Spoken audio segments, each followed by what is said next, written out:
Selamat pagi, Bapak Ibu, Saudara sekalian, Jemaat Gereja Kristus Ketapang di dalam acara GKK Menyapa pada pagi hari ini. Kiranya Tuhan memberi kekuatan, kesegaran baru, dan Tuhan memimpin perjalanan kita. Dan kiranya firman Tuhan yang kita baca dan renungkan menjadi berkat bagi kita.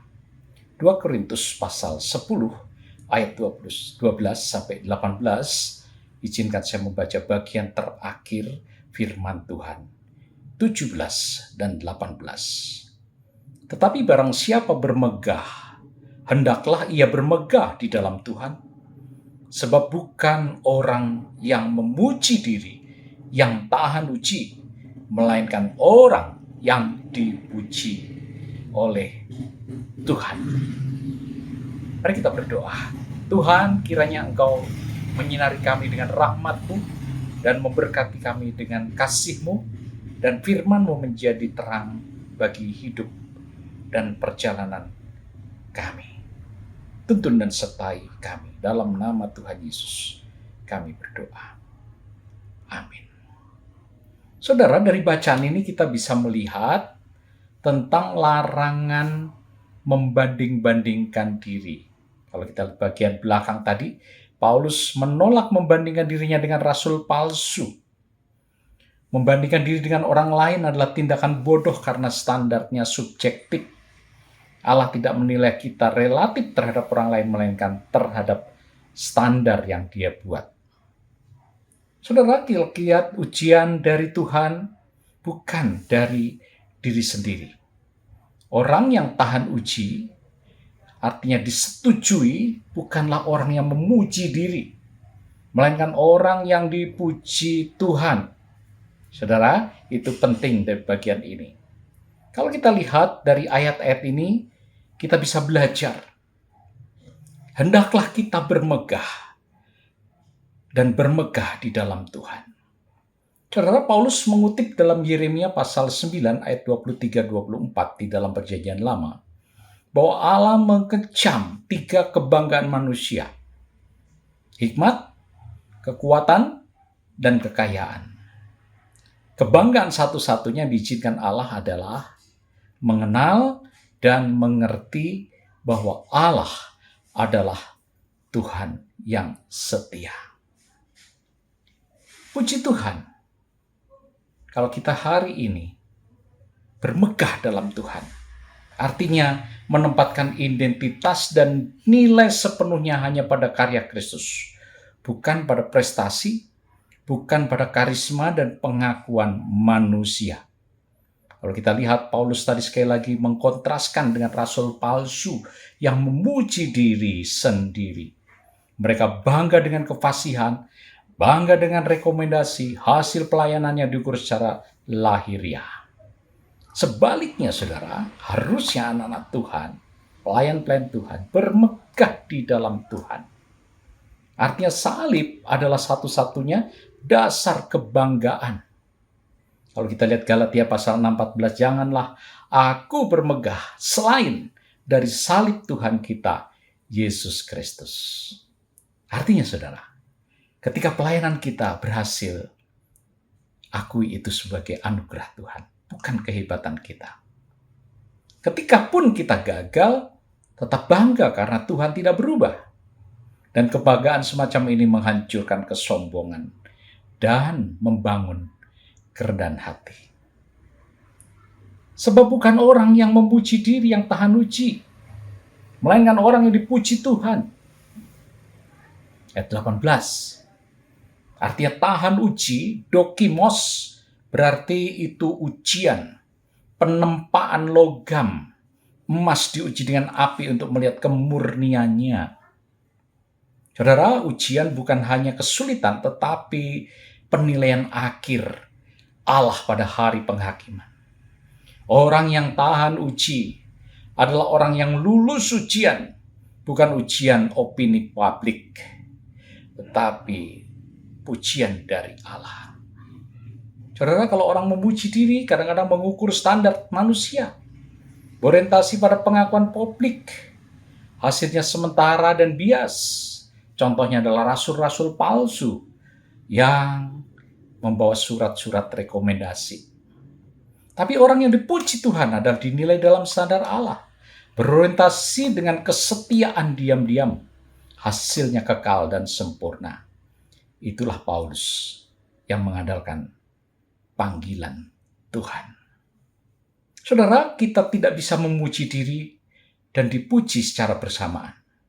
Yesus berkata, bagaimana kamu dapat percaya jika kamu saling menerima penghormatan, tetapi tidak mencari penghormatan yang datang dari Allah. Pujian dari Tuhan tidak selalu terlihat sekarang.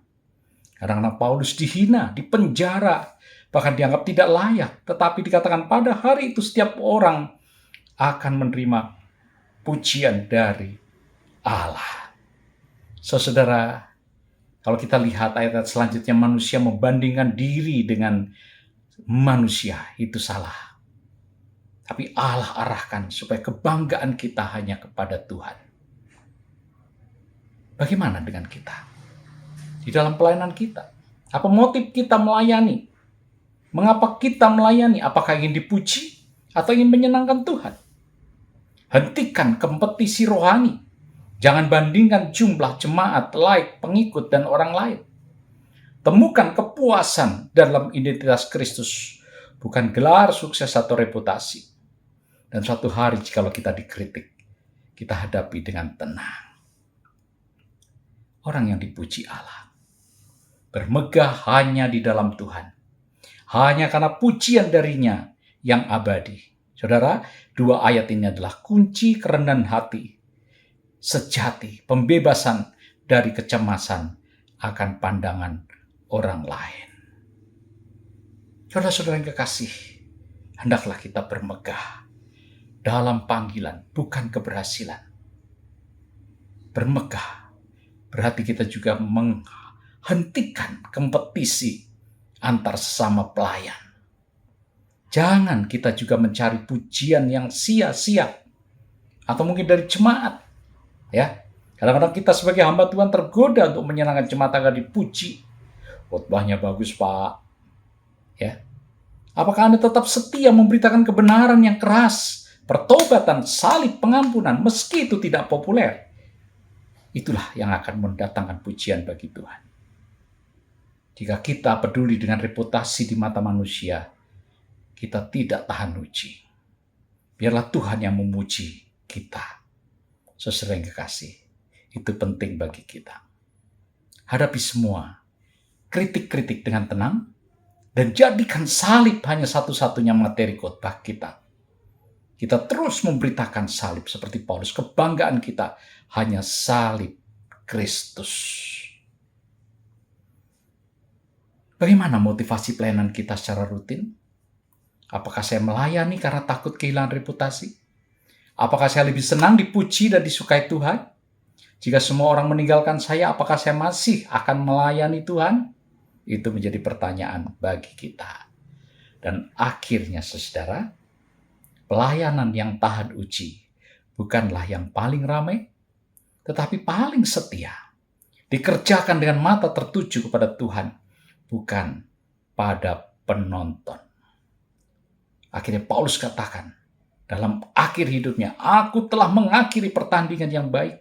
Aku telah mencapai garis akhir. Bukan karena dia sukses secara manusia, tapi karena dia telah dipuji oleh Tuhan. Itu satu-satunya pujian yang abadi. Bukan orang yang memegahkan diri yang dipuji Tuhan, tetapi orang yang melayani dengan setia. Itulah yang berhak mendapat pujian dari Tuhan. Kiranya hari ini kita dikuatkan, diberkati, dan disertai Tuhan. Kita masuk di dalam doa. Terima kasih untuk firman-Mu yang mengingatkan kami agar kami tetap setia di dalam pelayanan dan hidup kami. Kami tidak hanya mencari motivasi kehendak kami sendiri, tapi kami boleh mengasihi Tuhan dengan sepenuh hati karena kasih-Mu di atas kayu salib bagi kami orang berdosa, dan Kau melayakkan kami untuk melayani Engkau. Tuhan, berkatilah semua jemaat-Mu yang sudah mendengar firman Tuhan hari ini. Kuatkan kehidupan mereka di dalam menghadapi begitu banyak tantangan, kekerasan, bahkan kehidupan.